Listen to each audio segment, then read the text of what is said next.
কোনো ছোট লোক আমার স্বামী হতে পারে না।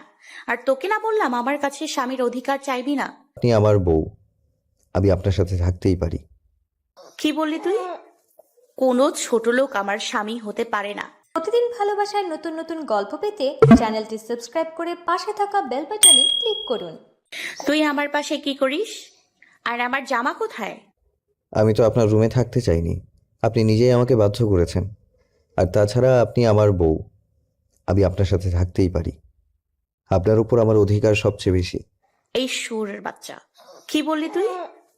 কোনো ছোট লোক আমার স্বামী হতে পারে না। আর তোকে না বললাম আমার কাছে স্বামীর অধিকার চাইবি না? আমার সব তো নষ্ট করে দিলি। আর কি বাকি রাখছোস? হ্যাঁ, আর আমি তোকে কি বাধ্য করেছি? কালকের ঘটনা ভুলে গেলেন নাকি? আপনার জন্যই সব হয়েছে। আর আমি আমার বউকে আদর করেছি, অন্য কাউকে না।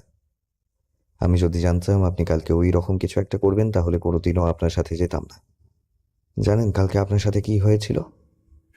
আমি কিচ্ছু শুনতে চাই না। আর তুই কুত্তার বাচ্চা আমার সাথে এমনটা করতে পারলি?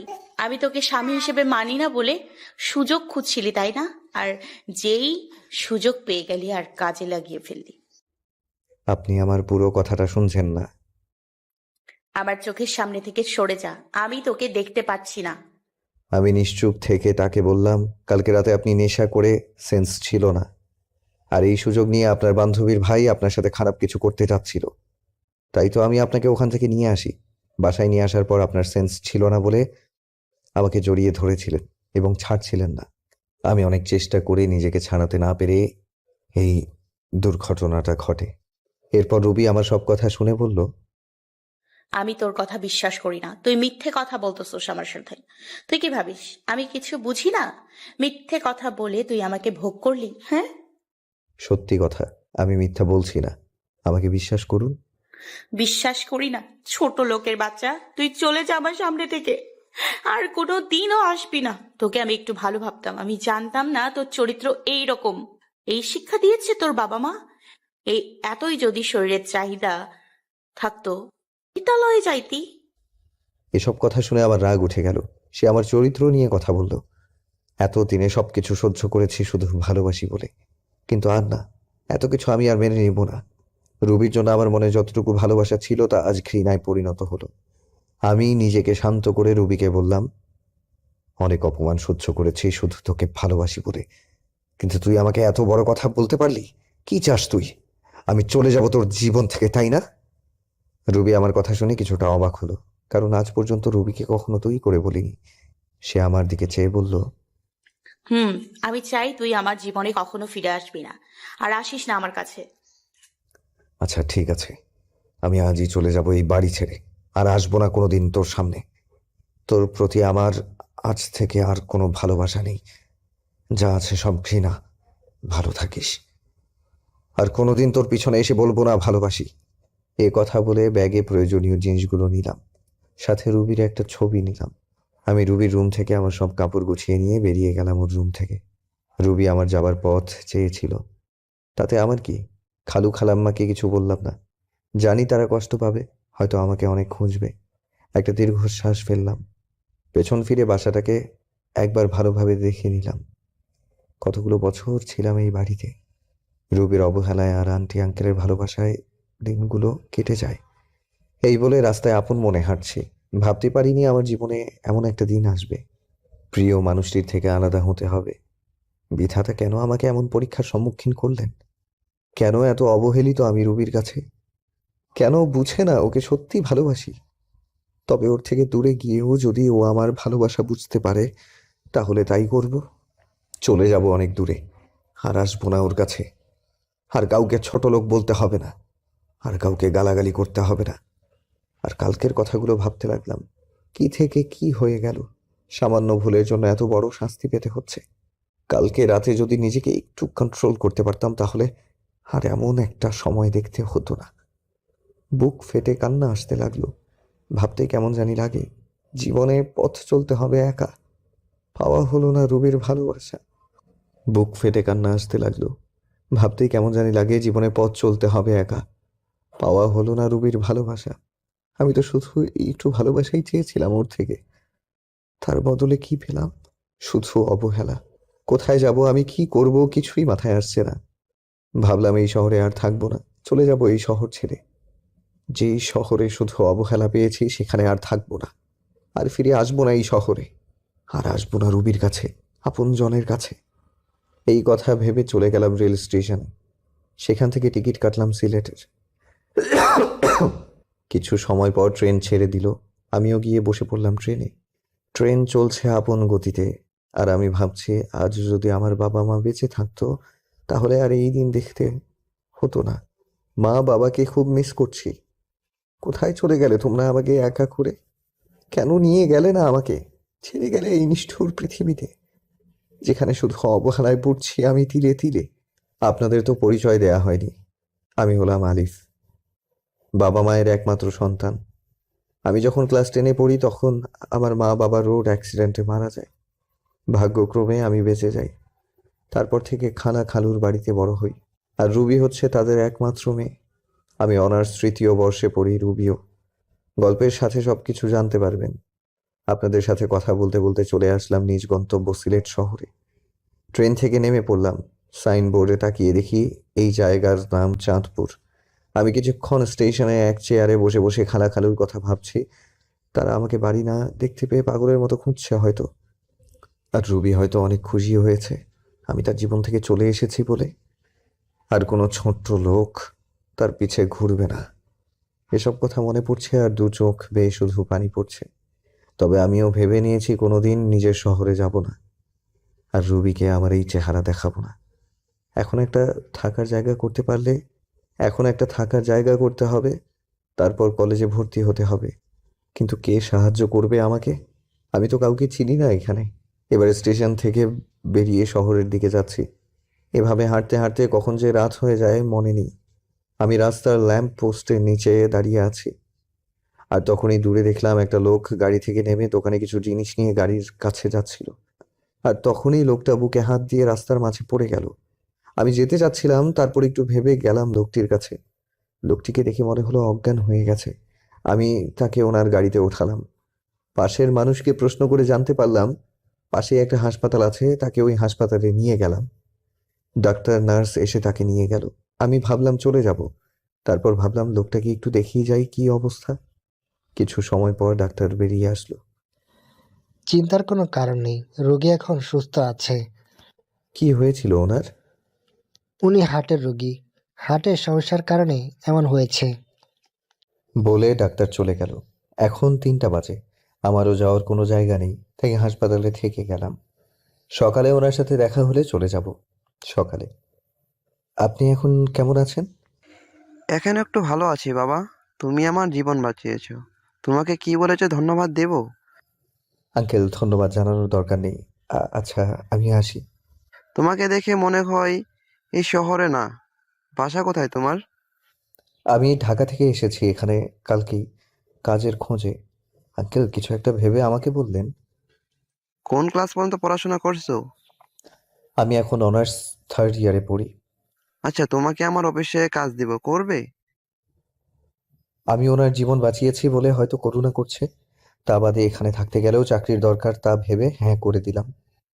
আচ্ছা চলো, আজ থেকে তুমি আমার বাড়িতে থাকবে। না আঙ্কেল, তা হয় না। আমি আপনার জীবন বাঁচিয়েছি বলে একটা চাকরি দিলেন, তা অনেক। আমি ঠিক একটা ভাড়া বাড়ি ম্যানেজ করে নেব। তোমাকে বাড়ি দেখতে হবে না, আমার বাড়িতেই ভাড়া থাকো। এবার খুশি? আচ্ছা, এই বলে বিকেলে হাসপাতাল থেকে সোজা আঙ্কেলের বাসায় রওনা দিলাম। গাড়িতে বসে ভাবলাম, যাক বাবা, বাঁচা গেল। ভাগ্যের কি পরিহাস! চিনি না জানি না একটা লোক আমাকে নিয়ে যাচ্ছে তার বাসায়।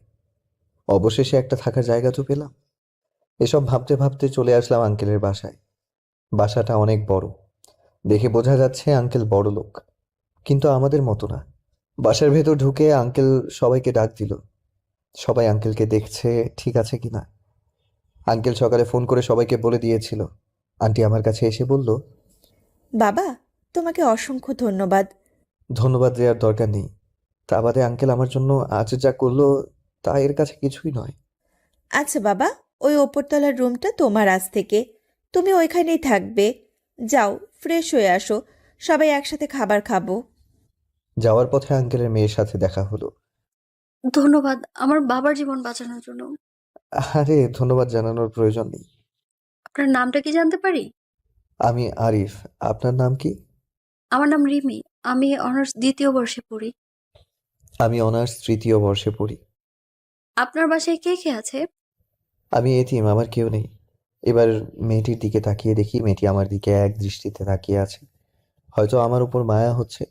তারপর উপরে গেলাম, ব্যাগটা বেডের উপর রেখে ফ্রেশ হতে গেলাম।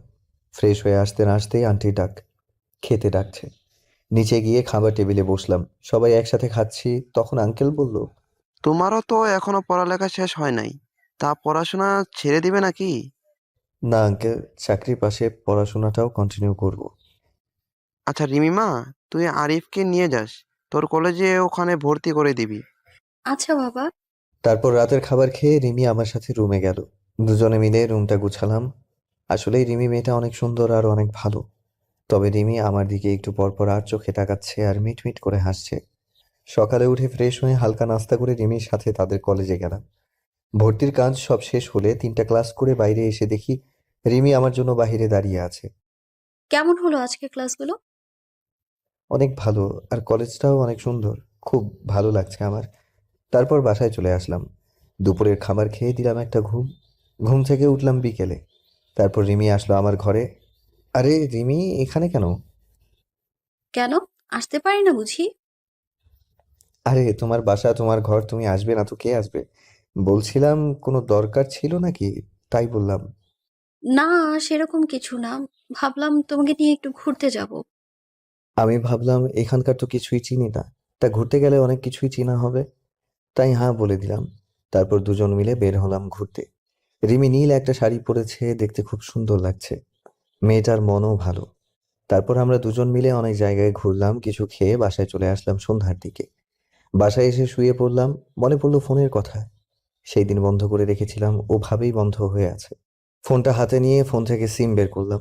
সিমটা ভেঙে ফেললাম। তারপর আন্টি খেতে ডাকলো। খেতে গেলাম। নিচে সবাই একসাথে ডিনার করলাম। তারপর আমি চলে গেলাম আমার রুমে। আজকে তাড়াতাড়ি ঘুমাতে হবে, কালকে কলেজে যাব না। কালকে আঙ্কেলের সাথে তার অফিসে যাব কাজ বুঝে নিতে। এই ভেবে ঘুমাতে যাচ্ছি, তাও ঘুম আসছে না। মনে পড়ে যাচ্ছে রুবির কথা। সে আমাকে যতই অবহেলা অপমান করুক না কেন, হাজার হলেও সে আমার ভালোবাসার মানুষ। মানুষ প্রথম ভালোবাসার মানুষকে কখনো ভুলতে পারে না। আমার বেলায়ও তার বিকল্প হয়নি। এই কথাগুলো ভাবছি আর চোখ দিয়ে পানি গড়িয়ে পড়ছে। এভাবে থাকতে থাকতে হারিয়ে গেলাম ঘুমের দেশে। চোখ খুলে দেখি 6টা বেজে গেছে। আমি উঠে ফ্রেশ হলাম, হয়ে রিমিদের ওখানে গেলাম।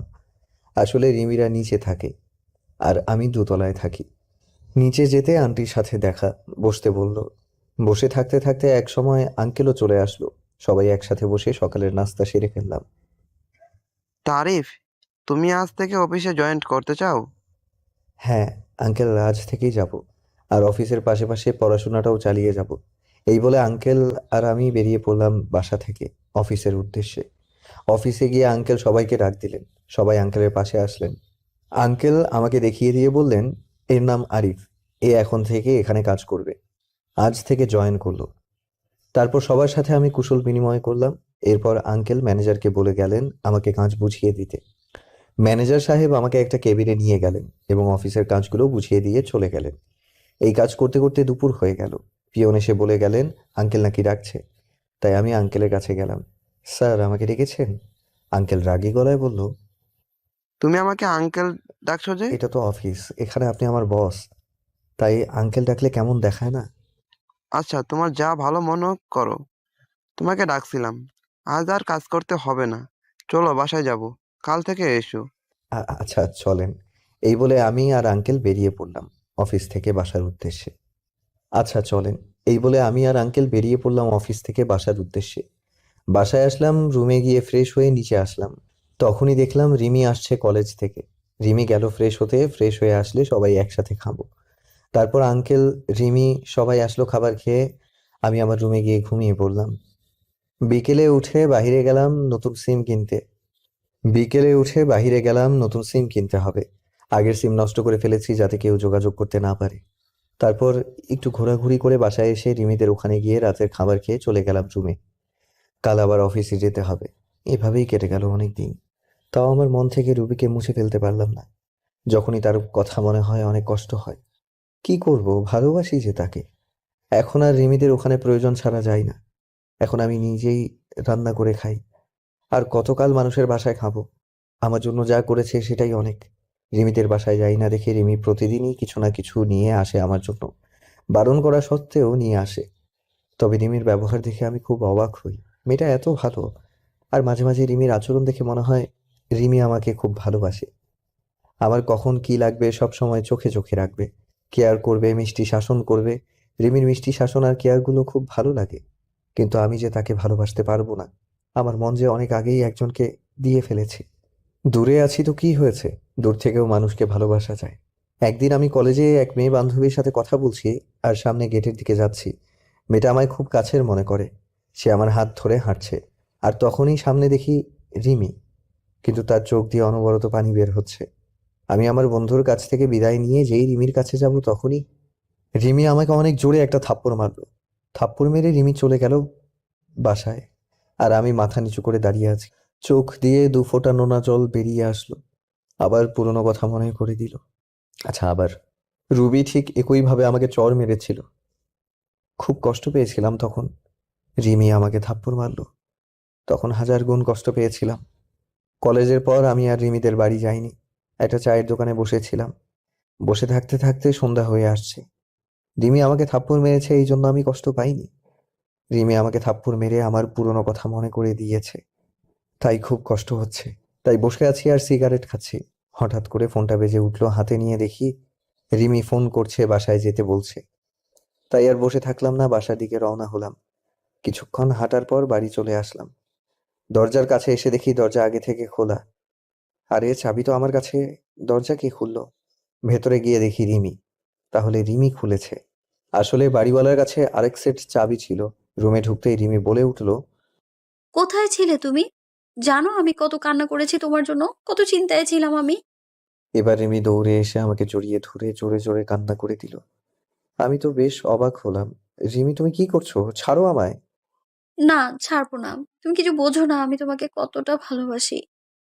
তোমার সাথে অন্য কাউকে দেখতে পারি না আমি। আমি তোমায় অনেক অনেক ভালোবাসি। রিমি, তোমার মাথা ঠিক আছে? কি বলছো এসব? পাগল হয়ে গেলে নাকি? হ্যাঁ, আমি পাগল হয়ে গেছি, তোমার প্রেমে পাগল হয়েছি আমি। আমি বাঁচবো না তোমাকে ছাড়া। আমি তোমাকে ভালোবাসি না। আর সবচেয়ে বড় কথা, আঙ্কেল আমাকে অনেক বিশ্বাস করে এখানে নিয়ে এসেছে। আমি তার বিশ্বাস কখনো নষ্ট করব না। বাবার কথা বলছো? বাবাকে আমি বুঝিয়ে বলবো। তুমি যাই করো, আমি তোমাকে ভালোবাসতে পারবো না। তুমি যদি বেশি বাড়াবাড়ি করো তাহলে আমি এই বাড়ি ছেড়ে চলে যাব। না না, তোমাকে বাড়ি ছেড়ে যেতে হবে না, চলে যাচ্ছি আমি। এই কথা বলে রিমি কাঁদতে কাঁদতে চলে গেল। যা ভয় পেয়েছিলাম তাই হলো। যাকে ভালোবাসি সে আমাকে ভালোবাসে না, আর যাকে ভালোবাসি না সে আমাকে ভালোবাসে। এরপর থেকে রিমির সাথে আর দেখা হয়নি। তাদের ওখানেও যাইনি। কি বলবো রিমিকে, যে তাকে ভালোবাসতে পারবো না? আমি বিবাহিত। এভাবে কয়েকদিন চলে গেল। একদিন আঙ্কেল তাদের বাসায় যেতে বললেন, আমিও গেলাম। আরিফ, তুমি আমার মেয়েকে বাঁচাও।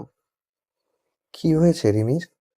কয়েকদিন ধরে ঘর থেকে আর বের হয় না, খাওয়া দাওয়া কিছু করে না, শুধু বলে আরিফকে এনে দাও। বাবা, তুমি আমার মেয়েকে বিয়ে করো।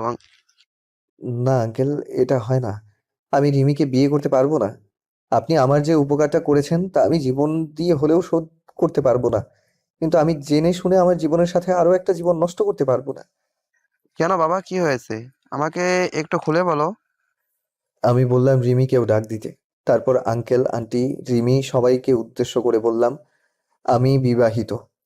আমার এই কথা শোনার জন্য মনে হয় কেউ প্রস্তুত ছিল না। সবাই একসাথে বলে উঠল, কি? তুমি যে বললে তোমার কেউ নেই, তুমি এতিম তাহলে?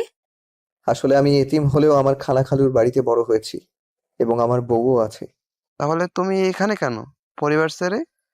সে এক দুঃখের কাহিনী। শুনুন তাহলে। সবাইকে বলতে লাগলাম, আমি আরিফ সবেমাত্র এসএসসি পাশ করেছি। 4.97 পয়েন্ট পেয়েছি। আজ আমি অনেক খুশি। বাসায় থেকে বেরিয়ে রেস্টুরেন্টের উদ্দেশ্যে রওনা দিলাম, কারণ মিষ্টি তো নিতেই হবে। মিষ্টি নিয়ে বাসায় এসে সবাইকে খাওয়ালাম।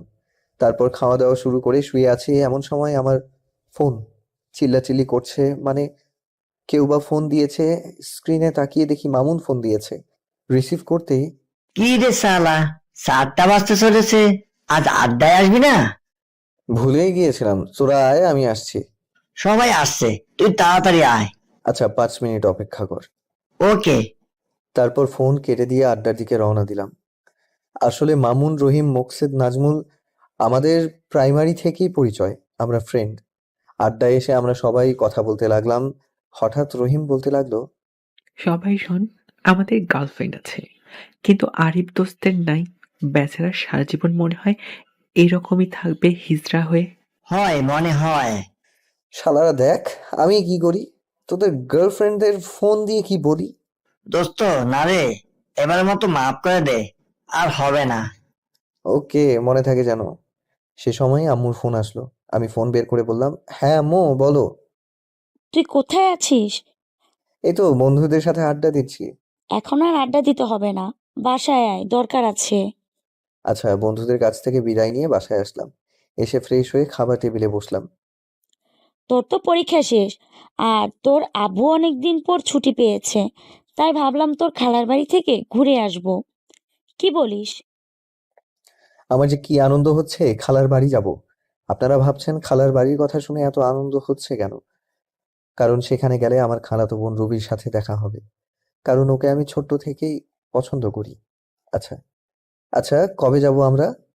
কালকেই সকালে তাড়াতাড়ি উঠিস। খাওয়া দাওয়া করে রুমে গিয়ে ঘুমিয়ে গেলাম। সকালে সবাই উঠে রেডি হয়ে বেরিয়ে পড়লাম, কিন্তু কে জানতো এই বের হওয়াই হবে আমার মা বাবার সাথে শেষ বের হওয়া। আমাদের গাড়ি অ্যাক্সিডেন্ট করলো। আমি গাড়ির পেছনের সিটে থাকায় কোনো মতে বেঁচে যাই, কিন্তু আমার মা বাবা আর বাঁচলো না। মা বাবা চলে যাওয়ার পর আমি অনেক ভেঙে পড়ি। তখন খালা খালু তাদের বাড়ি নিয়ে গেল এবং ওখানে থেকেই বড় হই।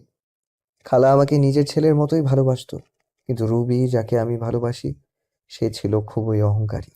সে আমাকে পছন্দ করতো না, বলতে গেলে আমাকে দেখতেই পায় না। আমাকে অনেক অবহেলা করে, কলেজে যেয়েও আমার সাথে খারাপ ব্যবহার করে। এভাবে দিন পার করতে লাগলাম। এখন আমি ভার্সিটিতে পড়ি। একদিন আমাকে একটা লাভ লেটার দিয়ে বলল ওই মেয়েটাকে দিতে। আমার আবার ওই মেয়েটার সাথে ভালো সম্পর্ক ছিল, তাই লাভ লেটারটা নিয়ে আমি ওই মেয়েকে ডাক দিয়ে চিঠিটা ওর হাতে দিলাম। সে সময় রুবি পাশ দিয়ে যাচ্ছিল। এসব দেখে মেয়েটার হাত থেকে চিঠিটা নিয়ে, তোর সাহস কি করে হয় ওই মেয়েকে প্রেমপত্র দেওয়ার? আমি ইচ্ছে করে দেইনি। তোকে আর কিচ্ছু বলতে হবে না। তোদের মতো কিছু ছেলেদের জন্যই আজকে মেয়েরা সমাজে অবহেলিত। কয়েকদিন ইউনিভার্সিটিতে এসেই মেয়েদের প্রেমপত্র দেয়া শুরু। জানি না সামনে আর কি করবি, তোকে দেখে তো মনে হয় একদম নিষ্পাপ বাচ্চা, কিন্তু তুই যে এমন একটা কাজ করবি তা তোকে দেখে কেউই বুঝতে পারবে না। আর শোন, আর কখনো কোনো মেয়ের সাথে এইরকম করবি না। মাথা নিচু করে দাঁড়িয়ে আছি, অনেক ছাত্র ছাত্রী দাঁড়িয়ে আমাকে দেখছে। কোনো কিছু না করেও এইভাবে সবার সামনে অপমানিত হলাম। অবশ্য রুবির কাছ থেকে অপমানিত হওয়া আমার কাছে নতুন কিছু নয়। সেই ওর বাড়িতে আসার পর থেকেই অপমানিত হয়ে আসছি, বাবা মা মারা যাওয়ার পর থেকে। সরি বন্ধু, আমার জন্য তোর এমনটা হলো। আর এসব কিছু মনে করিনি। চল, কলেজ থেকে বের হয়ে আসলাম আর ভাবতে লাগলাম রুবি কেন আমার সাথে এরকম আচরণ করে। বাসায় গিয়ে কিছু খেয়ে ঘুমিয়ে পড়লাম। পরের দিন ঘুম থেকে উঠতে একটু দেরি হয়ে গেছিল, তাই ভার্সিটিতে যেতে একটু দেরি হলো। কি ব্যাপার, এত দেরি হলো কেন? সরি স্যার, আর হবে না। আচ্ছা যাও। ক্লাস শেষ করে বাসায় চলে আসলাম। রুবি আমি এক ক্লাসেই পড়ি, কিন্তু ও আমার সাথে কথা বলে না, মনে হয় চিনিই না আমাকে। বাসায় আসতে আসতে 2টা বেজে গেল। বাসায় এসে দুপুরের খাবার খেয়ে ঘুমাতে গেলাম। বিকেলে বাহির থেকে ঘুরে এসে পড়তে বসলাম। 10টার দিকে খাবার খেয়ে ঘুমিয়ে গেলাম। ঘটনা ঘটলো সকালে। আরিফ শোন, তোরা এখন অনেক বড় হয়ে গেছিস। আমি আর তোর খালু চাই তোকে রুবির সাথে বিয়ে দিতে। তোর কোনো আপত্তি আছে? আমি ভাবলাম সকালে আজ কার মুখ দেখে উঠেছিলাম যে খালা নিজে এসে বিয়ের কথা বলছে। আমি যেহেতু রুবিকে পছন্দ করি প্লাস ভালোবাসি, তাই আর না করলাম না। ভাবলাম রুবি ঠিক একদিন আমাকে ভালোবাসবে, আমার কোনো আপত্তি নেই। কিন্তু রুবি কি এই বিয়েতে রাজি হবে? সেটা তুই আমাদের উপর ছেড়ে দে। তারপর খালাম্মা চলে গেল। আমি জানতাম রুবি এই বিয়ে মানতে চাইবে না, কিন্তু খালা খালুর জোড়াজুড়িতে হ্যাঁ বলে দিয়েছে। দেখতে দেখতে আমাদের বিয়েটাও ভালোভাবে হয়ে গেল। আমি এখন যাচ্ছি বাসর ঘরে। ঘরে গিয়ে দেখলাম রুবি খাটের উপর বসে আছে। আমি কিছুটা সাহস নিয়ে গেলাম তার কাছে। যেই খাটে বসলাম আর রুবি বলতে শুরু করলো, ওই ছোট লোকের বাচ্চা, আমার কাছে একদম আসবি না, এখান থেকে চলে যা। রুবি, আমরা তো এখন স্বামী স্ত্রী। আমি তোকে স্বামী হিসেবে মানি না। আর তুই কি ভাবলি তোর মতো ছোট লোককে আমি বিয়ে করতে রাজি হব? বাবা মায়ের জোড়াজুড়িতে এ বিয়ে করেছি। রুবি, আমি তোমাকে অনেক ভালোবাসি, প্লিজ তুমি আমাকে মেনে নাও। দেখো, আমি তোমাকে অনেক সুখেই রাখবো। তোর মতো ছোট লোককে আমি ভালোবাসবো কোনো প্রশ্নই আসে না। আর তুই কোনো দিন আমার কাছে স্বামীর অধিকার খাটাতে আসবি না। এই কথাগুলো মা বাবা যেন জানতে না পারে। যা, মেঝেতে গিয়ে শুয়ে পড়। আমি একটা বালিশ নিয়ে নিচে শুয়ে পড়লাম। আমি জানতাম রুবি আমাকে মানবে না, কিন্তু কিছুদিন পর সব ঠিক হয়ে যাবে এই আশা নিয়েই থাকা। কিন্তু আমার ধারণা ভুল। দিন যাচ্ছে আর রুবি আমার প্রতি আরো খারাপ ব্যবহার করছে। রুবি কাপড় চেঞ্জ করছিল, আমি জানতাম না। হুট করে রুমে ঢুকতেই, এই কুত্তার বাচ্চা, রুমে আসতে গেলে নক করে আসতে বলছি না? না মানে আপনাকে খাওয়ার জন্য ডাকছে। এদিকে আয়। আমি ওর একটু কাছে গিয়ে দাঁড়ালাম। ঠিক তখনই রুবি আমাকে ঠাস ঠাস করে 2 গালে 2টো থাপ্পড় মারলো। থাপ্পড়গুলো অনেক জোরে মারলো, তাই ঠোঁট কেটে রক্ত বের হতে লাগলো। আর আমার চোখ দিয়ে পানি ঝরতে লাগলো। ভীষণ ব্যথা করছে। এরপর যদি রুমে আসিস তাহলে নক করে আসবি, যত সব ছোট লোক। এখন যা, আমি আসতেছি। আমি কিছু বললাম না। এটা আমার সাথে শুধু আজকে ঘটছে না, প্রতিদিনই আমার সাথে এরকম করে রুবি। ঠোঁটে ভীষণ ব্যথা করছে। ওয়াশরুমে গিয়ে ঠোঁটের রক্তগুলো মুছতে চাচ্ছি, কিন্তু হাত লাগাতে পারছি না। ভীষণ ব্যথা করছে। কোনো মতে ফ্রেশ হয়ে নিচে চলে আসলাম। নিচে গিয়ে দেখি রুবি খাওয়ার টেবিলে বসে আছে। আমিও গেলাম। আরিফ, এদিকে আসো। জি খালু, বলেন। দাঁড়িয়ে আছো কেন? বসো, আমরা একসাথে খাবো। আমি রুবির দিকে তাকালাম। ও আমার দিকে আগুন চোখে তাকিয়ে আছে। আমি কিছু বললাম না, এখনো দাঁড়িয়ে আছে। কি হয়েছে আরিফ? তোকে বসতে বললো না? আসলে খালা আমাকে তুই করেই বলে। আমাকে নিজের ছেলের মতো ভাবেন। আমি এখনো দাঁড়িয়ে আছি আর রুবির দিকে চেয়ে আছি। রুবি শুধু রাগে। আরিফ, তোমাকে আমি বসতে বলছি, তুমি দিন দিন অবাধ্য হয়ে যাচ্ছ। খালু, বসছি। আমি যখন বসতে যাব তখনই রুবি চেয়ার থেকে উঠে দাঁড়িয়ে যায় আর বলতে লাগলো, এই ছোট লোকের সাথে আমি এক টেবিলে বসে খেতে পারবো না। তোমাদের মন চাইলে তোমরা খাও। কিসের ছোট লোক? ভুলে যাস না রবি, আরিফ কিন্তু তোর স্বামী। কিসের স্বামী? আমি মানি না। এই বলে রুবি না খেয়ে চলে গেল। খালা খালু দুইজন আমার দিকে অসহায় দৃষ্টিতে তাকিয়ে আছে।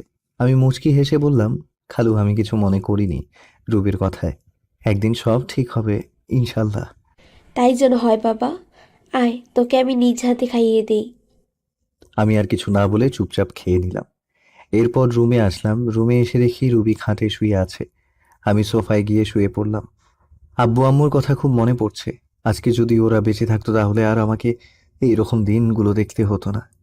আব্বু আম্মুর জন্য খুব খারাপ লাগছে, চোখে পানি চলে আসছে। তবে খালা খালুর মাঝে আমি আমার মা বাবাকেই দেখি।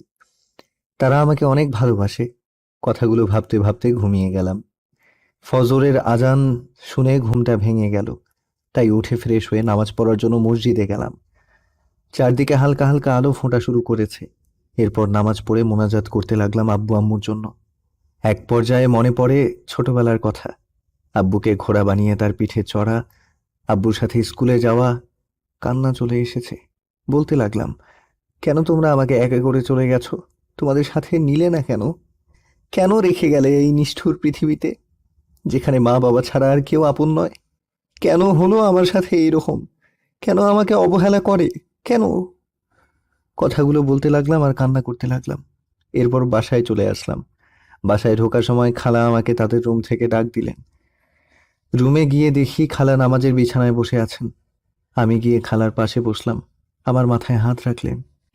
রুবি তোকে খুব কষ্ট দেয়, তাই না রে? মুচকি হেসে বললাম, ও এমন কিছু না খালা, ভালোবাসার মানুষটাই তো কষ্ট দেয়, অন্য কেউ তো আর দেয় না।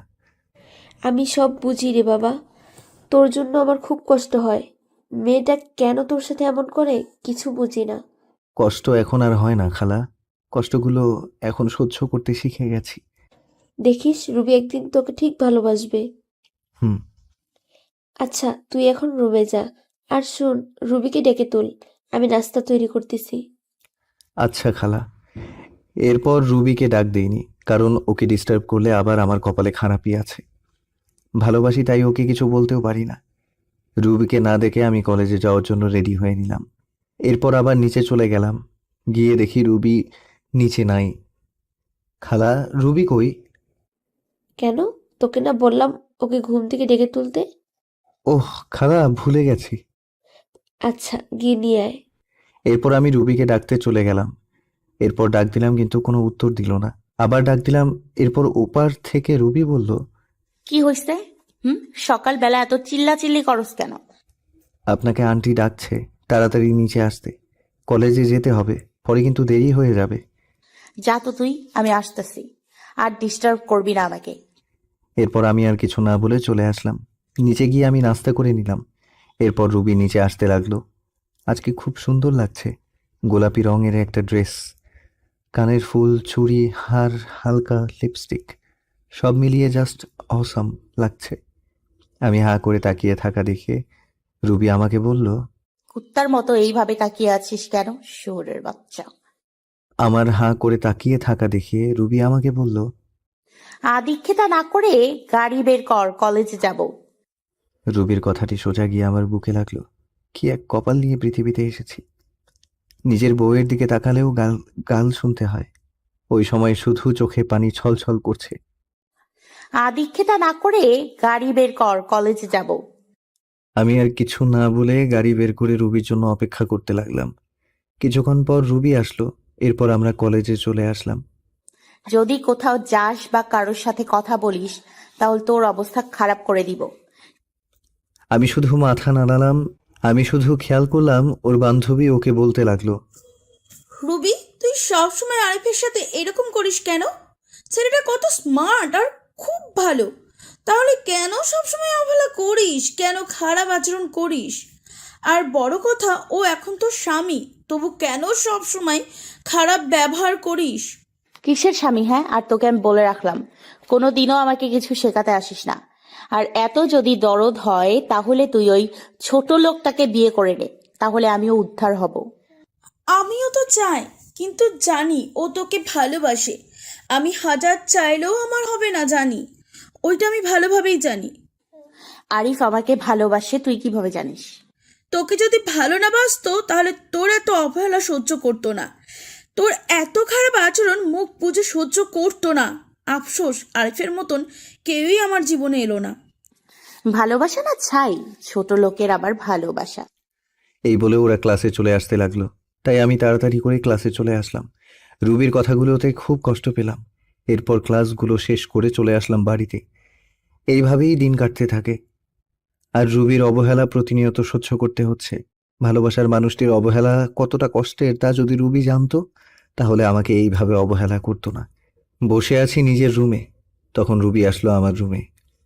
আজ সন্ধ্যায় আমার এক বান্ধবীর জন্মদিনের পার্টি আছে, আমার সাথে তুইও যাইবি। তাই তাড়াতাড়ি রেডি হয়ে নিস, যদি দেরি করিস তাহলে তোর কপালে খারাপই আছে।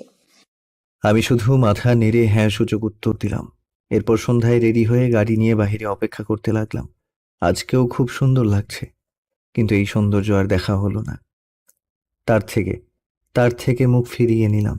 জানি আমাকে এইভাবে তাকিয়ে থাকতে দেখলে আবার গালি দিবে। কি হয়েছে, গাড়ি চালাচ্ছ না কেন? এই তো চালাইতেছি। আমাদেরকে কোথায় যেতে হবে? আমাদেরকে কোথায় যেতে হবে? চলতে থাক, আমি বলতেছি কোথায় যেতে হবে। এরপর রুবির কথা মতো গাড়ি নিয়ে চলে আসলাম রুবির বান্ধবীর বাসায়। ভেতরে গিয়ে এক জায়গায় বসে থাকবি। ওখানকার কেউ জানে না তুই আমার স্বামী, আর জানতেও যাতে না পারে, বুঝতে পারলি?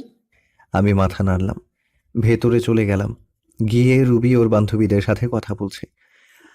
আমি একটা সিটে বসে ওকে দেখছি। এক পর্যায়ে জন্মদিনের কেক কাটা হলো। জন্মদিনের পার্টি বলে কথা, সেখানে দেখলাম রুবির বান্ধবী সবাই মিলে ড্রিঙ্কস করছে। কিন্তু এ কি, রুবি তো এসব খায় না। আমি দেখলাম রুবিও ড্রিঙ্কস করছে। যাকগে, যা করার করুক, আমার কি। আমি আনমনে বসে আছি।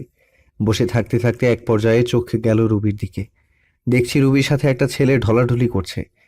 তা দেখে আমার মাথা পুরো গরম হয়ে গেল। রুবি প্রচুর ড্রিঙ্কস করায় কিছু বুঝতে পারছে না। ছেলেটা দেখছি রুবির সাথে খারাপ কিছু করার চেষ্টা করছে। তাই আর এসব না দেখতে পেয়ে চলে গেলাম ওর কাছে। গিয়ে সোজায় রুবির গালে একটা থাপ্পড়। শালা, আমার বউয়ের দিকে খারাপ দৃষ্টিতে তাকাস! মারতে মারতে প্রায় ছেলেটিকে আধমরা করে ফেলি। তখনই রুবির বান্ধবী, যার আজ জন্মদিন, এসে আমাকে আটকায়, বলে, ভাইয়া সরি, আমার ভাই এই রকম কাজ করবে আমি তা জানতাম না। ভাইয়া ক্ষমা করে দিন।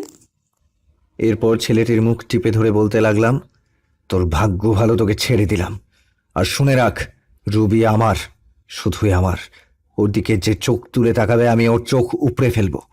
Mind it. রুবি কিছু বলছে না, হয়তো বেশি ড্রিঙ্কস করার কারণে এইরকম হচ্ছে। তাই আমি রুবিকে কোলে তুলে নিয়ে নিচে চলে আসলাম, আর সবাই আমাদের দিকে তাকিয়ে আছে। এরপর গাড়ি করে রুবিকে নিয়ে আসলাম। গাড়ি থেকে রুবিকে নামিয়ে ওর রুমে নিয়ে আসলাম। এরপর তাকে খাটে শুইয়ে দিলাম। রুবি আমার গলা জড়িয়ে ধরে আছে। আমি কোনো মতে নিজেকে ছাড়িয়ে উঠতে চাইলাম, কিন্তু পারলাম না। এই কি করছেন, কি ছাড়েন আমাকে। তোমাকে আজকে ছাড়ছি না। মানে কি বলতে চান আপনি? দেখেন, আমাকে বলতে পারলাম না। হ্যাঁ, আচ্ছা, দেখেন, আমাকে বলতে পারলাম না। রুবি আমার আর ওর ঠোঁট এক করে নিল। আমি কিছু করতে পারছি না, আমার হাত পা ঠান্ডা হয়ে আসছে। আমি জানি রুবি এইসব কিছু নেশার ঘোরেই করছে। আমার এরকম করা ঠিক হবে না, তাই নিজেকে ছাড়াতে চাইলাম, কিন্তু পারছি না। রুবি আমাকে এখনো খুব জোরে জড়িয়ে ধরে আছে। আমিও ধীরে ধীরে দুর্বল হতে লাগলাম। আমিও রুবির ডাকে সাড়া দিলাম। রুবি আমার বউ, ওর ওপর আমার অধিকার আছে।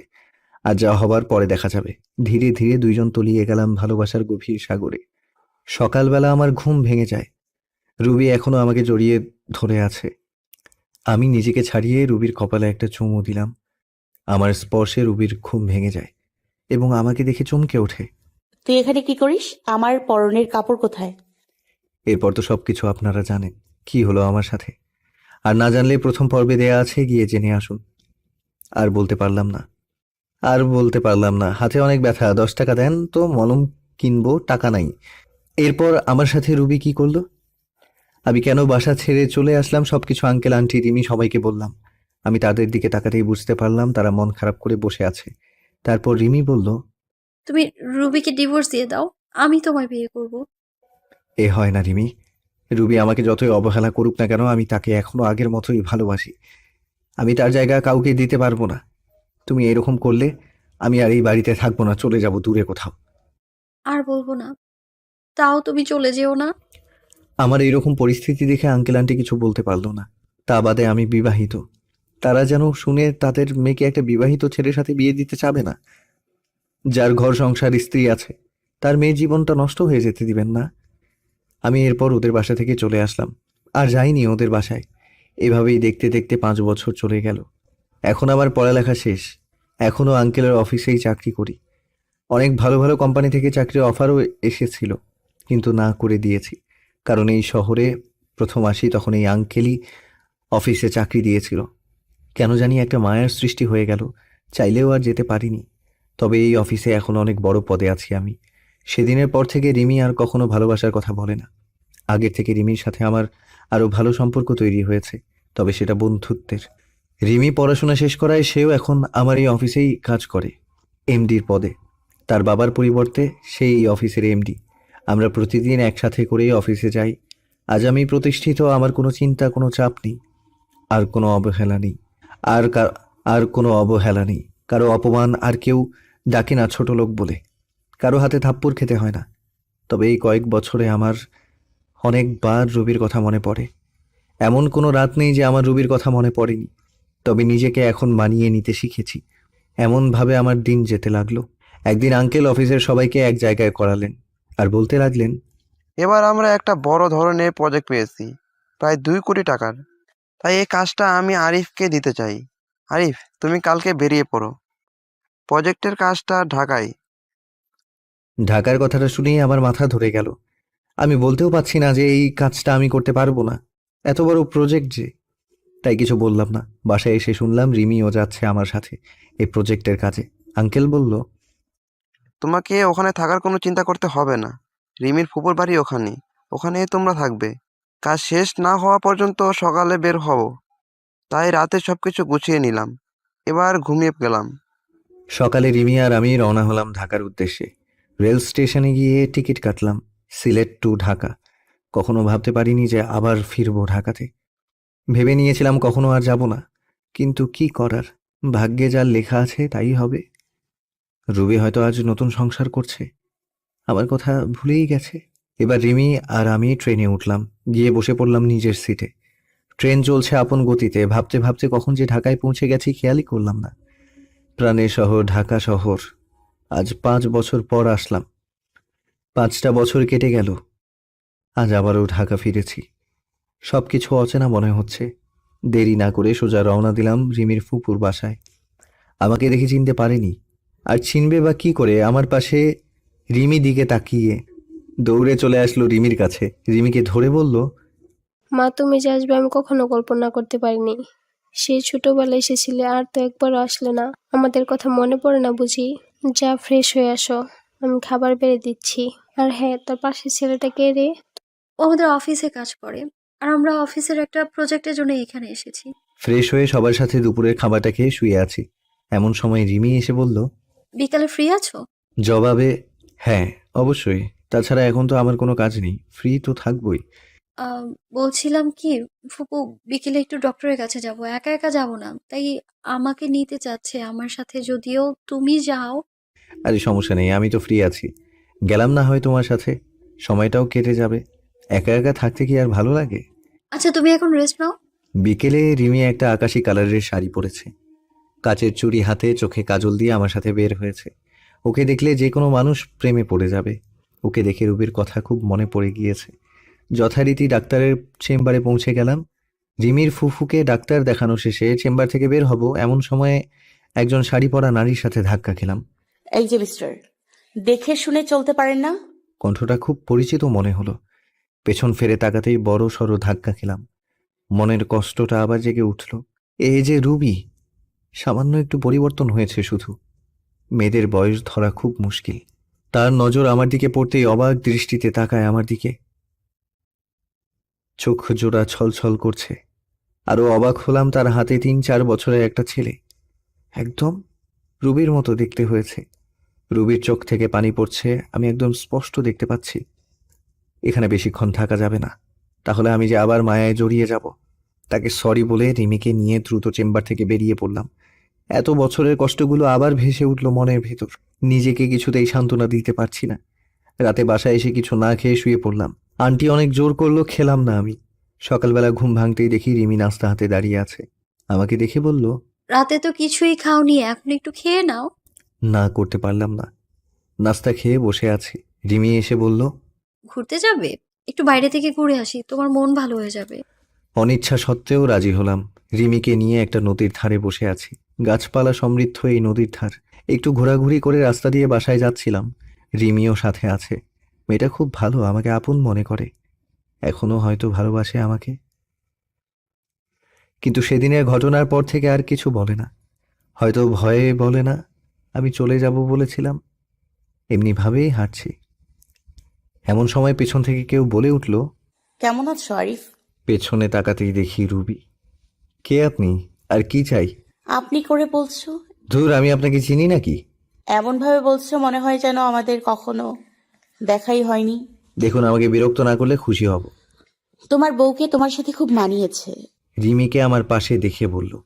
এ কথা বলাতেই আমার মেজাজটাই বিগড়ে গেল। মন চাচ্ছে কষে দুটো থাপ্পড় দিয়ে বলি, তোর কারণে, শুধু তোর কারণে ভুল বোঝার জন্য আমার জীবনটা নরকে পরিণত হয়েছে। পাবলিক প্লেস, এজন্য কিছু বলিনি। রিমিকে নিয়ে সাথে সাথে ওই স্থান ত্যাগ করলাম। যাওয়ার সময় দেখতে পেলাম রুবির চোখগুলো ফুলে গেছে। তাতে আমার কি? আমি বা ওর কি হই? আমার কোনো যায় আসে না, ও মরুক আর বাঁচুক, আই ডোন্ট কেয়ার। কথা বলতে খুব কষ্ট হচ্ছিল, তারপরও বললাম, আমার সাথে কেন এরকম হচ্ছে? কেন পুরনো স্মৃতিগুলো আবার চোখের সামনে ভাসছে?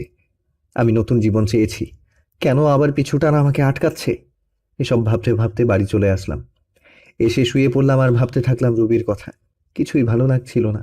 রুবির সাথে দেখা হয়ে আমার জীবনটা আগের মতো হয়ে গেল। খালি রুবির কথাই চিন্তা করছি। পরক্ষণেই মনে হলো, রুবির তো স্বামী, সংসার, ছেলে সবকিছুই আছে, তাহলে কেন শুধু শুধু চিন্তা করছি? শত হলেও আমার প্রথম ভালোবাসা। রুবিকে ভুলে থাকা কি যায়? রুবির কথাগুলো ভাবছি। স্বার্থপরের মতো আমাকে একা করে দিল। বিনা দোষে আমি আজ নিঃসঙ্গ। হয়তো এটাই নিয়তি, আমার নিষ্ঠুর ভালোবাসা। সন্ধ্যায় বের হয়ে গেছি, অনেক রাতে বাসায় ফিরলাম। কলিং বেল বাজাতেই রিমি দরজা খুলে দিল। মনে হয় আমার অপেক্ষায় বসেছিল। একটা মেয়ে আমার খুব কেয়ার নিচ্ছে, আমার সেদিকে কোনো মনোযোগ নেই। আমার হৃদয়ে শুধু রুবিই থাকবে। এত রাতে বাইরে কি করছিলে? রাতে বাইরে থাকতে নেই, ফ্রেশ হয়ে এসো, আমি খাবার দিচ্ছি। আমি কিছুই বললাম না, চুপচাপ খাবার খেয়ে বিছানায় চলে আসলাম। সকালে ঘুম থেকে উঠে ল্যাপটপ হাতে নিয়ে দেখি একটা ইমেল এসেছে। সিন করতেই দেখি আমার ডিপার্টমেন্ট থেকে মেইলটা এসেছে প্রজেক্টের কাজে। তাই রিমিকে বললাম তাড়াতাড়ি রেডি হয়ে অফিসে যেতে। রেডি হয়ে অফিস রওনা দিলাম দুজনে। ওখানে যে আমি পুরাই শক খেলাম। আমার অফিসের এক্সিকিউট অফিসার যে রুবি, সেটা দেখে তো আমার মাথা খারাপ হয়ে গেল। এর সাথেই তাহলে আমাদের প্রজেক্টটা কমপ্লিট করতে হবে। যেখানে বাঘের ভয় সেখানেই সন্ধ্যা হয়। তারপর সবার সাথে আমরা পরিচয় হয়ে নিলাম। তারপর গেলাম রুবির কাছে। রুবি আমাকে দেখে চোখ বড় বড় করে তাকিয়ে আছে, হয়তো ভাবছে আমি এখানে কি করতে আসব। তারপর রুবিকে বললাম আমি হলাম আরিফ, আর আমার পাশে ও হচ্ছে নীলা। আমরা সিলেট থেকে এখানে এসেছি এই প্রজেক্টের কাজে। ও আচ্ছা, সেই উম, ব্যক্তিরা তাহলে আপনারা? এরপর কিছু কথা বলে চলে আসলাম। দুপুরে কাজ শেষে আমার ডেস্কে বসে আছি, এমন সময় একটা বাচ্চা ছেলের আনাগোনা দেখলাম অফিসে। আরে এই তো সেই ছেলে যাকে রুবির সাথে আমি দেখেছি। আমি ডাক দিতে আমার কাছে আসলো। তোমার নাম কি বাবা? রোহান। এখানে তুমি কার কাছে এসেছো? কেন? আম্মুর সাথে। আম্মু আমাকে প্রতিদিন এখানে নিয়ে আসে। আম্মুর নাম কি? রুবি আক্তার। বুকটা ধক করে উঠল। তাহলে এটা রুবির সন্তান। চোখে জল এসে গেল। যদি সবকিছু ঠিক থাকতো তাহলে ছেলেটা আমার হতো। ছেলেটাকে কোলে নিয়ে একটা পাপ্পি দিলাম। আঙ্কেল আঙ্কেল, আপনি আমাকে আদর করেন কেন?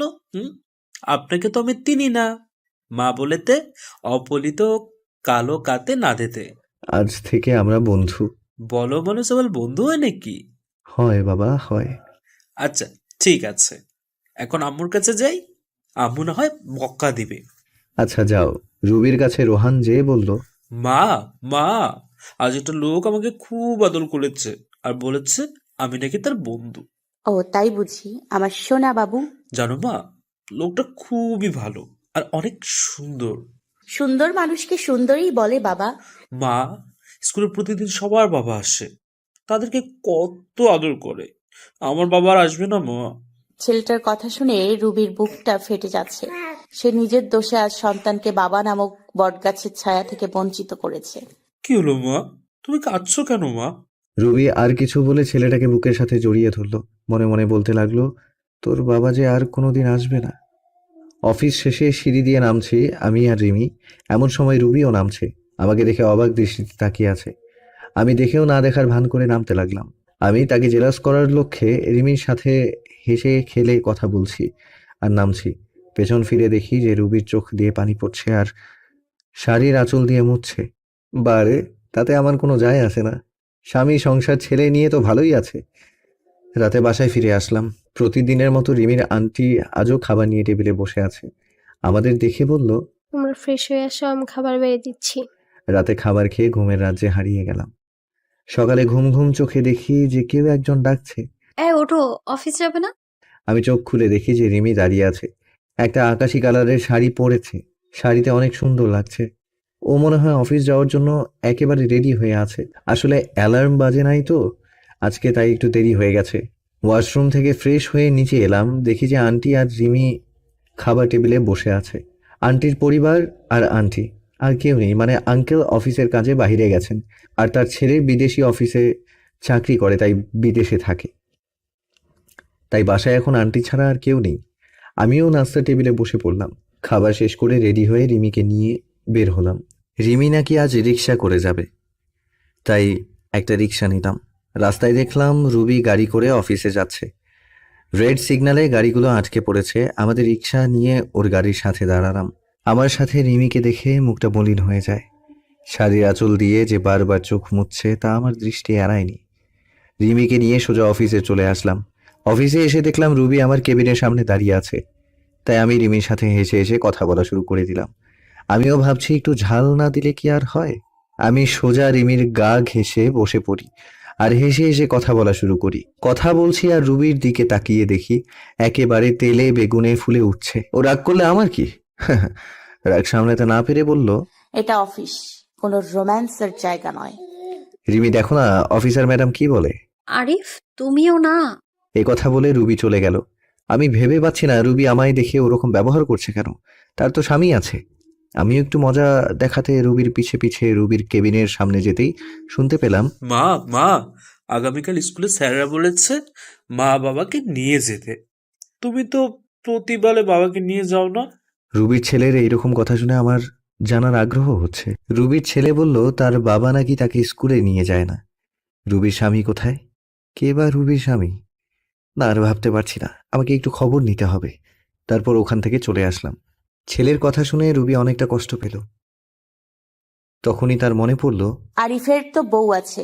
আমার ছেলেকে এখন বাবার পরিচয় দিলে সে মেনে নেবে না। না না, আমার ছেলেকে আমি দিব না। আজ এই নিষ্পাপ মনে আমি কষ্টের দাগ লাগাতে দিব না। আমার ছেলে যদি জানতে পারে তার বাবার আর একটা বউ আছে, খুব কষ্ট পাবে। আমি আমার ছেলেকে আঁকড়ে ধরে জীবন কাটিয়ে দিতে চাই। আরিফ আমাকে ক্ষমা করবে কিনা জানি না। আমার ভুলের জন্য বিধাতা প্রতিনিয়ত আমাকে কষ্ট দিতেছে। সারা জীবন আরিফের জন্য দোয়া করব, ও যাতে ভালো থাকে। এই বলে ছেলেকে বুকে নিয়ে নিঃশব্দে কাঁদতে লাগলো। আমি আমার কাজ করে চলছি। দুপুরে লাঞ্চ টাইমে সবাই ক্যান্টিনে খাওয়ার প্রস্তুতি নিচ্ছে। আমি যে রিমির সাথে বসলাম। আমরা তো কোনো টিফিন নিয়ে যাইনি, তাই বিরিয়ানি কিনতে গেলাম। তারপর বিরিয়ানি নিয়ে এসে বসলাম।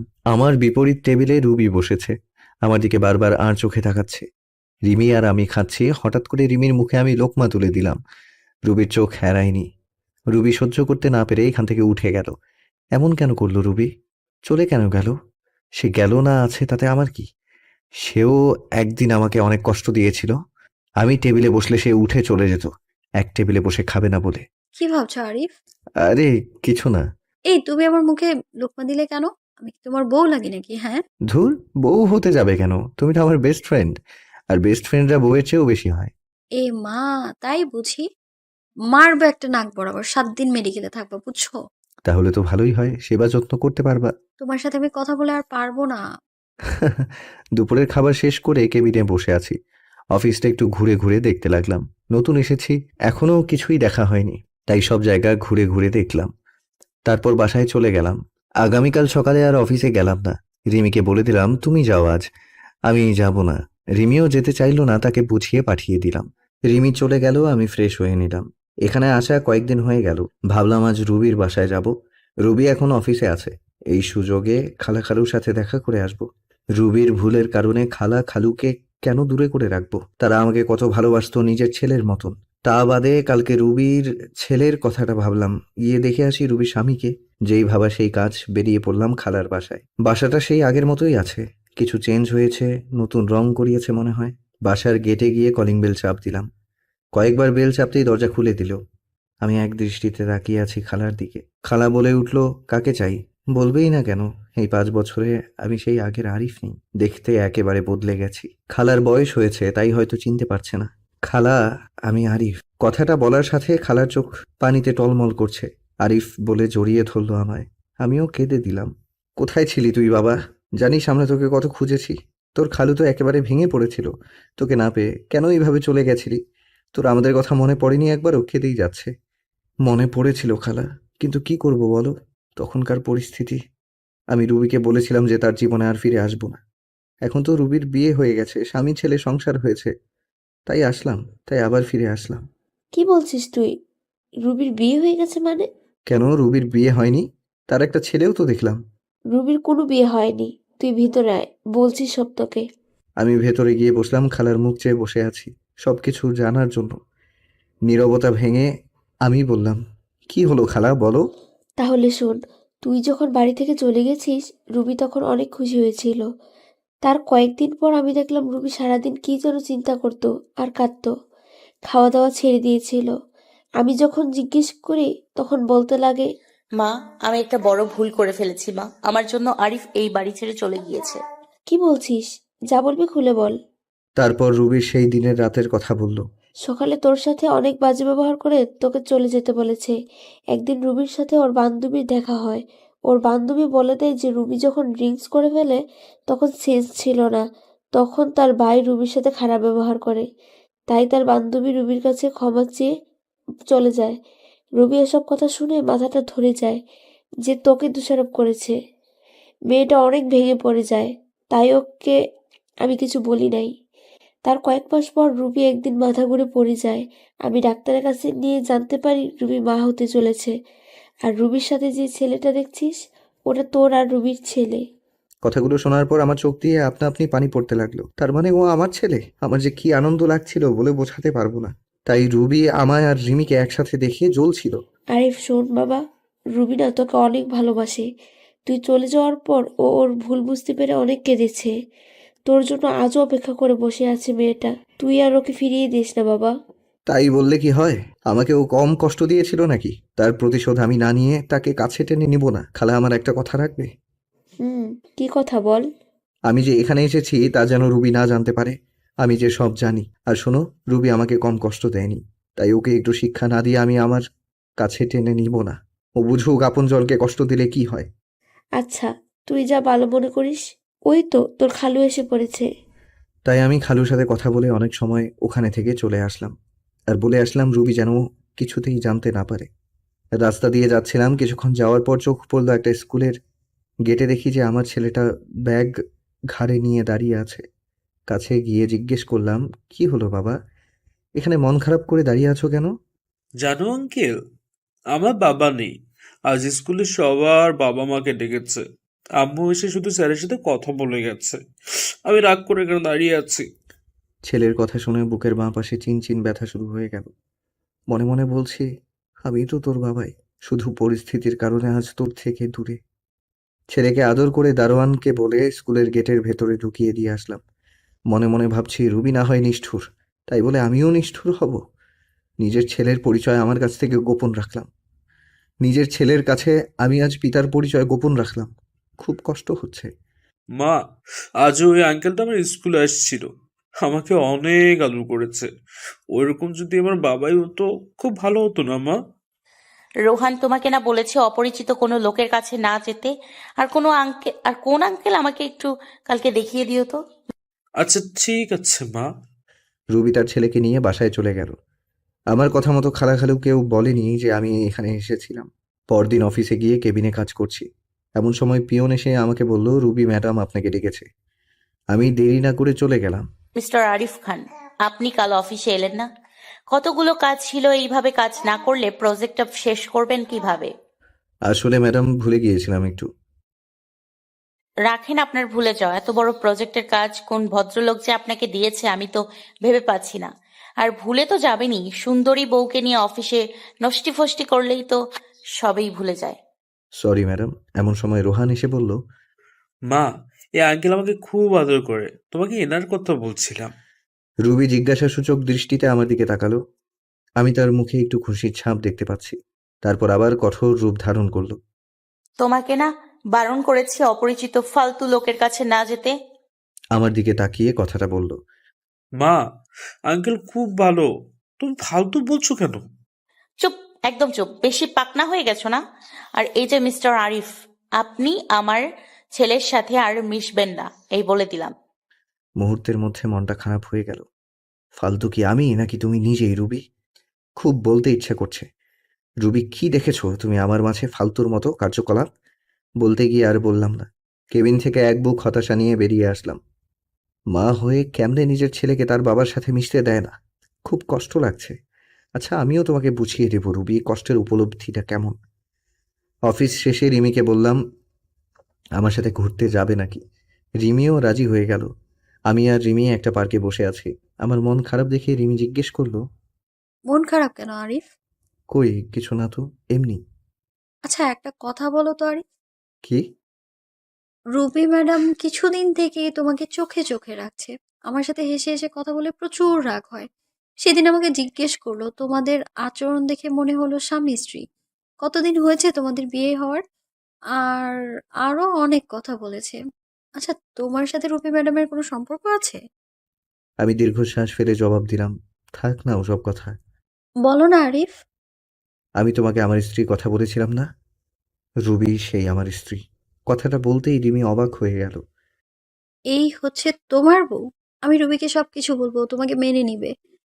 কিচ্ছু বলতে হবে না তোমাকে, যা করার আমি করব। তারপর রিমিকে বললাম, তুমি শুধু অফিসে আমার সাথে প্রেমের অভিনয় করবে, এটুকুই। অনেকক্ষণ নীরব থেকে রিমি মাথা নেড়ে হ্যাঁ জবাব দিল। রাতে দুজনে একসাথে বাসায় ফিরে আসলাম। খাওয়া দাওয়া শেষ করে বিছানায় শুয়ে পড়লাম। কি করব কিছুই বুঝতে পারছি না। ভাবতে ভাবতে ঘুমিয়ে পড়লাম। সকালে ঘুম ভাঙলো অ্যালার্মের শব্দে। তারপর রিমির ফুফু নাস্তা দিল, খেয়ে অফিসের উদ্দেশ্যে বেরিয়ে গেলাম। অফিসে পৌঁছে রিমিকে বললাম, তুমি ভেতরে যাও, আমি একটু পাশের দোকান থেকে আসছি। কিছু সময় পর অফিসে ঢুকলাম, গিয়ে দেখি রিমি আর রুবি বসে বসে কাজ করছে। এই জানো, কি করছো ওখানে? তুমি এখানে কেন? চলো আমার কেবিনে, চলো। রুবির দিকে তাকিয়ে দেখি রাগে লাল হয়ে গেছে। মনে হচ্ছে এখনই চিবিয়ে খেয়ে ফেলবে। ও বাবু, দেখছো না কাজ করছি, পড়ে যাব তো। হ্যাঁ, এত বড় লোকটাকে বাবু বলছে? রুবি বিড়বিড় করে বলল। আচ্ছা জানু, আমি এখন যাই। একটা ফ্লাইং কিস ছুঁড়ে মারলাম। ভালো লাগছিল না, তাই অফিসের ছাদে চলে গেলাম। গিয়ে দেখি আমার ছেলে একটা বল নিয়ে খেলছে। আমাকে দেখা মাত্রই আমার কাছে আসলো। তোমার আম্মু বকা দিবে না আমার কাছে আসছো যে? আম্মু অনেক পচা, আমার সাথে অনেক রাগ করে। তাই বুঝি বাবা। হুম। ছেলেকে নিয়ে ছাদে দাঁড়িয়ে আছি, এমন সময় রুবি আসলো ছেলের খোঁজে। তোমাকে না আমি বলছি এখানে না আসতে, বাবু আসলে কেন? এই বলে ছেলেকে আমার হাত থেকে নিয়ে যাওয়ার জন্য আসলো। দাঁড়াও রুবি। অনেকটা অবাক হলো আমার কথা শুনে। এই সন্তান কার? আমার আর আমার স্বামীর। কেন, আপনার কি হয়েছে? তা তোমার স্বামীটা কে জানতে পারি? আপনাকে না জানালেও চলবে। আপনি কে হন যে আপনাকে বলবো? এ কথা শুনে নিজের রাগ কন্ট্রোল করতে পারি না, তাই ঠাস ঠাস করে দুটো চড় বসিয়ে দিলাম। রুবির চোখ দিয়ে পানি পড়ছে, গাল দুটো ফুলে লাল হয়ে গেছে। এই সন্তানটা কার সত্যি করে বলো রুবি, না হয় আমার চেয়ে কেউ খারাপ হবে না। তোমাকে বলে কি লাভ, আর কি বা হও তুমি আমার?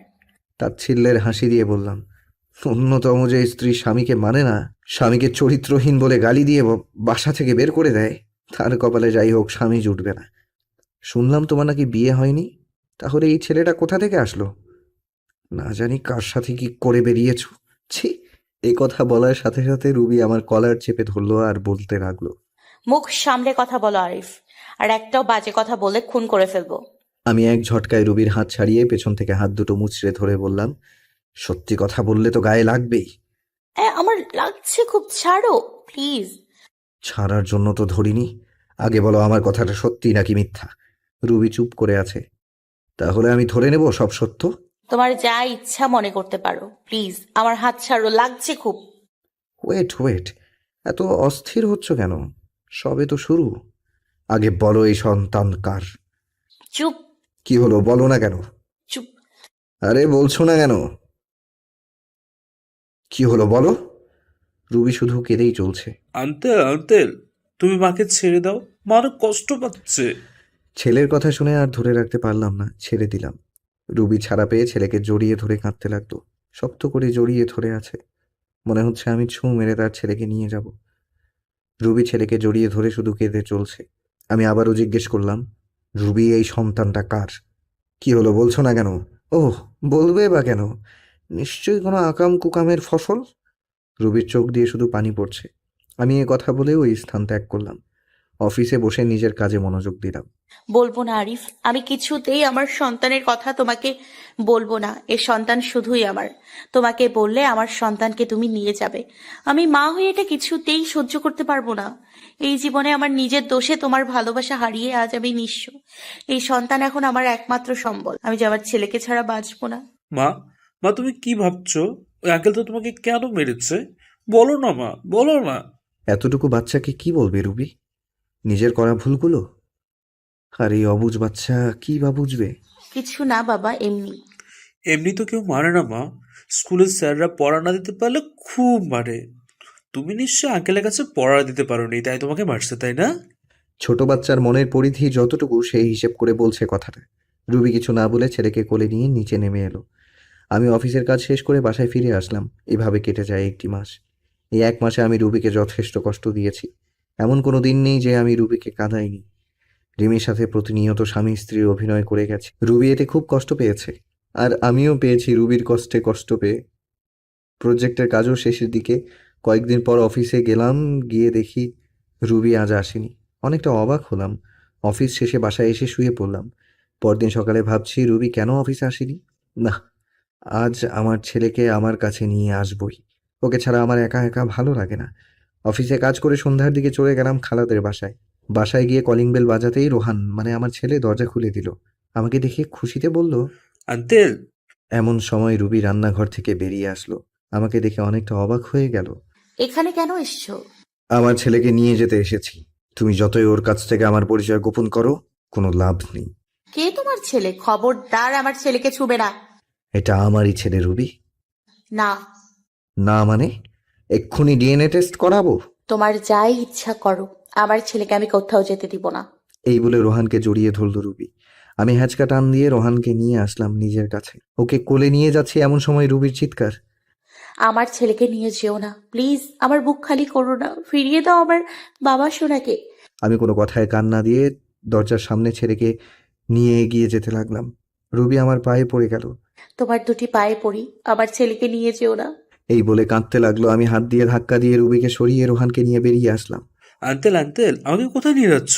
আঙ্কেল না বলে আমাকে বাবা বলো। আমি তোমার বাবা। সত্যি বাবা? হ্যাঁ, আমি তোমার বাবা। ছেলেকে নিয়ে নিজের বাসায় ফিরে আসলাম। বাসায় আসতেই রিমি জানতে চাইলো, সব বলে দিলাম। রাতের খাবার খেয়ে শুয়ে পড়লাম। বাবা বাবা, বলো। মা আমাকে ছাড়া কোনোদিন ঘুমায় না। আমাকে না পেলে মা মারা যাবে। ছেলের কথা শুনে বুকের ভেতর ঘন্টা বেজে উঠল। রুবি যদি সত্যি কিছু করে ফেলে? এমনিতে যে রাগ, ৭-৫ না ভেবে রোহানকে নিয়ে রুবির বাসায় রওনা হলাম। বাসায় যেয়ে যা দেখলাম তা দেখার জন্য আমি মোটেও প্রস্তুত ছিলাম না। দরজা খুলে ভেতরে প্রবেশ করতেই দেখি রুবি মেঝেতে পড়ে আছে। কপাল ফেটে একটু রক্ত বের হচ্ছে। হাত দিয়ে রক্ত পড়ছে। সম্ভবত শিরা কাটার চেষ্টা করেছে। দেরি না করে তাড়াতাড়ি কোলে তুলে নিয়ে বিছানায় শুইয়ে দিলাম। কপালে হাত দিয়ে দেখি প্রচুর জ্বরে গা পুড়ে যাচ্ছে। সারা রাত মাথায় জলপট্টি দিলাম। নিজ হাতে বাসায় রান্না করেছি। রুবিকে নিজের হাতে খাইয়ে দিলাম। আজ ৫ বছর পর রুবির এতটা কাছে আসার সুযোগ পেলাম। অন্যরকম একটা ভালো লাগার কাজ করছে মনের ভেতর। কিন্তু রুবির এখনো জ্বর কমেনি। রাতে রুবির মাথার কাছে বসে আছি। এমন সময় জ্বরের ঘোরে রুবি বলে উঠল, আরিফ আমাকে ছেড়ে চলে যাবে না তো? আমাকে ক্ষমা করে দাও, আমি ক্ষমার অযোগ্য জানি। তুমি চুপচাপ শুয়ে থাকো তো। জ্বরের ঘোরে কি যা তা বকছো? এ কথা বলে উঠে যাব এমন সময় রুবি আমার হাত ধরে এক ঝটকায় রুবির মুখের সামনে আমার মুখ নিয়ে এলো। রুবি আমার কপাল চেপে ধরে আছে। ওর নিঃশ্বাস আমার মুখের ওপর পড়ছে। একদম খুব কাছে অবস্থান করছি আমি। আর বলতে লাগলো, আর কত কষ্ট দেবে আমাকে? বলো আরিফ, বলো। তুমি যখন অন্য মেয়ের সাথে হেসে খেলে কথা বলো, আমার প্রচুর কষ্ট হয়। মনে হয় যেন মরে যাই আমি। আমি জানি তুমি রিমিকে বিয়ে করো নাই। আমাকে তুমি খুব ভালোবাসো, এটাও আমি জানি। তোমার জীবনে অন্য কাউকে আপন করে নেয়ার আগে নিজ হাতে আমাকে মেরে ফেলো। আমি এই জীবন আর রাখতে চাই না। কষ্ট তোমার থেকে আমি বেশি পাচ্ছি। তোমার জীবনে নতুন কেউ আসলে আমি সহ্য করতে পারবো না। বিশ্বাস করো, এতদিন তোমাকে ছেড়ে থাকতে অনেক কষ্ট হয়েছে।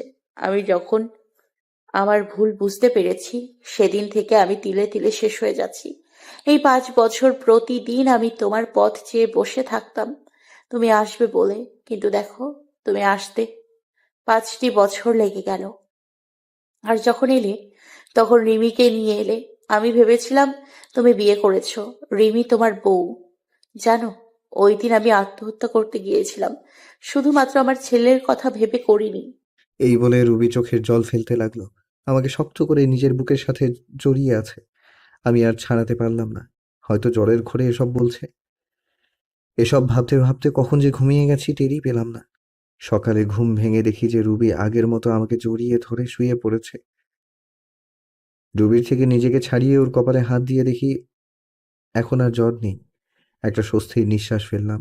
রুবিকে না ডেকে ফ্রেশ হয়ে অফিস চলে গেলাম। আসলে খালাখালু কেউ বাড়িতে নেই, তারা নাকি গ্রামের বাড়িতে গেছে। সন্ধ্যায় রুবির বাসায় আসলাম। রুবির কোনো কথাবার্তা নেই, চুপচাপ আমাকে খাবার বেড়ে দিচ্ছে। আমি খেয়ে দিয়ে ছেলেকে আদর করে চলে আসবো এমন সময় রুবির ডাক। আরিফ, বলো রুবি। তোমার কাছে একটা জিনিস চাইবো, দেবে? ধরে নাও, আমার জীবনে এটা শেষ ইচ্ছা। মনের ভেতর ওলটপালট হয়ে গেছে কথাটা শোনার পর থেকে। চাপা কণ্ঠে জবাব দিলাম, কি জিনিস? একটা রাত, শুধু একটা রাত তোমার কাছে স্বামীর অধিকারটুকু চাই। জীবনে আর কিচ্ছু চাইবো না, শুধু একটা রাত চাই। কি বলছো এসব? তোমার মাথা ঠিক আছে তো? প্লিজ না করো না, আমার এই অপূর্ণ ইচ্ছাটা পূরণ করো। এই বলে রুবি আমার দিকে এগিয়ে আসলো। সকালবেলা ঘুম থেকে উঠে দেখি রুবি নেই। কিন্তু রুবি নেই, আমার ছেলেটা পাশের রুমে দেখলাম। বাসায় তন্ন তন্ন করে খুঁজলাম কিন্তু কোথাও নেই। গেলটা কই? আমার মনে হচ্ছে রুবিকে আমি হারিয়ে ফেলেছি। আমার নিঃশ্বাস বন্ধ হয়ে আসছে, মনে হচ্ছে দম বন্ধ হয়ে এক্ষুনি মারা যাব। রুবিকে খুঁজতে খুঁজতে টেবিলের দিকে চোখ পড়লো, দেখলাম একটা চিঠি। চিঠিটা খুলে পড়তে লাগলাম। আরিফ, তুমি যখন এই চিঠিটা পাবে, হয়তো আমি তোমার থেকে অনেক দূরে চলে যাব। আমি জানি তুমি আমাকে হয়তো কখনো ক্ষমা করতে পারবে না। তোমার ওপর আমি যে দুর্ব্যবহার করছি তা হয়তো ক্ষমার অযোগ্য। আমি রাতে তোমার কাছে স্ত্রীর অধিকার চেয়েছিলাম, তা তুমি দিয়েছো, তাতে আমি অনেক খুশি। চলে যাচ্ছি তোমার জীবন থেকে, আর আসবো না। কোথায় যাচ্ছি তা আমি নিজেও জানি না। আর হ্যাঁ, তোমার ছেলেকে তোমার কাছেই রেখে গেলাম। ওকে তুমি নিজের মতো করে বড় করো, আর রিমিকে বিয়ে করে নিও। ভালো থেকো। চিঠিটা পড়ে আমার দু চোখ দিয়ে পানি পড়েই যাচ্ছে। মনে হচ্ছে আমার ভেতর থেকে কেউ কলিজা টেনে ছিঁড়ে বের করে নিচ্ছে। আর দেরি না করে বেরিয়ে পড়লাম। যাওয়ার সময় দেখি খালু চলে এসেছে, আমার দিকে তাকিয়ে বলল, কি হয়েছে? আমি শুধু বললাম, রোহানকে দেখে রেখো, বলে বেরিয়ে গেলাম রাস্তায়। গোটা রাস্তা পাগলের মতো এপাশ ওপাশ খুঁজতে লাগলাম। প্রায় অনেক জায়গা খোঁজা শেষ করে এবার আশা ছেড়েই দিয়েছি, হাঁপিয়ে রাস্তায় বসে পড়লাম। কিছু সময় নিচে বসে থাকার পর সামনে চোখ পড়ল বাস স্টেশনের বেঞ্চের মেয়েটির দিকে। রুবির মতো। আমি ভুল দেখছি না তো? চোখ ডোলে দেখলাম না, সত্যি রুবি বসে আছে, নিচের দিকে তাকিয়ে কান্না করছে। বাস এত সকালে ছাড়েনি, তাই মনে হয় বাসের অপেক্ষায় বসে আছে। আমি আর দেরি না করে দৌড়ে চলে গেলাম রুবির কাছে, গিয়ে বললাম, রুবি। আমার দিকে চেয়ে আবার মাথা নিচু করে আছে। রুবি, তুমি এইভাবে চলে আসলে কেন? কি হলো, কথা কানে যাচ্ছে না? বলো। মাথাটা খারাপ হয়ে গেল। বেঞ্চের থেকে টেনে দাঁড় করিয়ে দিলাম এক থাপ্পড়। গালে হাত দিয়ে আমার দিকে ছলো ছলো চোখে তাকিয়ে কেঁদেই যাচ্ছে। আমার আর তার কান্না সহ্য হলো না, টান দিয়ে বুকের সাথে মিশিয়ে নিলাম। কি ভেবেছ নিজেকে? যখন তখন আমাকে কষ্ট না দিয়ে তোমার ভালো লাগে না, তাই না? জানো না আমি তোমাকে কতটা ভালোবাসি? আর কি বললাম, আমি রিমিকে বিয়ে করে নিব, তাই না? যদি রিমিকে বিয়েই করতাম তাহলে 5 বছর আগেই করতাম। আমার হৃদয়ে শুধু তুমি আছো, সে জায়গা আমি কাউকে দিতে পারবো না। শুধুমাত্র সামান্য ভুল বোঝার কারণে আজ আমাদের এই পরিণতি, সম্পর্ক ভাঙনের পথে। কিন্তু রুবি, একবারের জন্যই কি আমাকে বিশ্বাস করতে পারোনি সেদিন? নাকি তোমার ব্যর্থতা? রুবি ফুপিয়ে ফুপিয়ে কাঁদছে, চোখের জল মুছে দিতে আমাকে জড়িয়ে ধরে কেঁদে চলছে। আমাকে অনেক শক্ত করে জড়িয়ে ধরে আছে, মনে হচ্ছে আমাকে কেউ ছিনিয়ে নিয়ে যাবে। আমাকে ক্ষমা করে দাও আরিফ। তুমি ক্ষমা না করলে আল্লাহ আমার উপর নারাজ হবে। আমি নিজের স্বামীকে অনেক কষ্ট দিয়েছি। এই বলে আবার কাঁদতে লাগলো। আমি চোখের জল মুছে দিয়ে বললাম, পাগলি, এতে ক্ষমা চাওয়ার কি আছে? তোমার আরিফ তোমার উপর কোনো রাগ করেনি, তোমার উপর অসন্তুষ্ট হয়নি। কথা দাও, এভাবে ভালোবেসে যাবে তো সারা জীবন। এইভাবেই ভালোবেসে যাব। তারপর দুজনে বাসায় চলে আসলাম।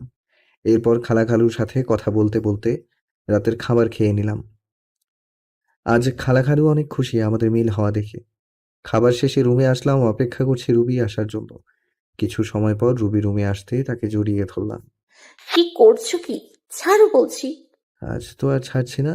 কাল তুমি স্ত্রীর অধিকার বুঝিয়ে নিয়েছো, আজ আমি স্বামীর অধিকার বুঝিয়ে নেব। এমন সময় দরজা খোলা থাকায় আমার ছেলে ঘরে আসলো। তোমরা কি করছো? হে প্রভু, হে হরিরাম, কৃষ্ণ জগন্নাথ প্রেমানন্দে। ইয়ে ক্যা হুয়া? ছেলের মুখে এমন কথা শুনে আমি কি বলবো? রবি তো আমার বুকে মুখ লুকিয়ে আছে। আসলে তোমার আম্মুর খারাপ লাগছিল তো, তাই। থাক, আর বলতে হবে না। আমি গেলাম নানুর রুমে, তোমরা থাকো।